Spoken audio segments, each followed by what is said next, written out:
hata hii Gen Z pia sisi tunaheshimu nyinyi. Ile mnasema tunasikiza. Na mumeongea Gen Z. Na tumesikiza nyinyi. Na mimi nakubaliana na presiding bishop. Tafadhali Gen Z, my children, my sons and daughters, we have heard you. You have spoken clearly. What you have said needs no full stop or comma. It's clear.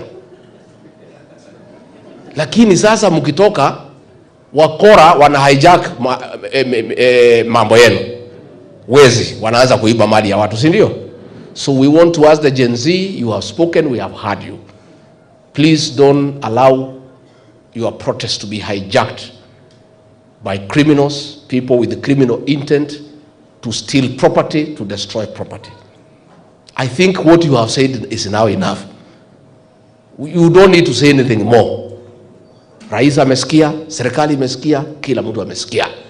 Sasa wacha tuongoje action ile itaendelea, so that we don't get something that had good intentions hijacked by bad people, by people with criminal intent to take advantage, to loot property, to damage property, to cause mayhem. It is not right.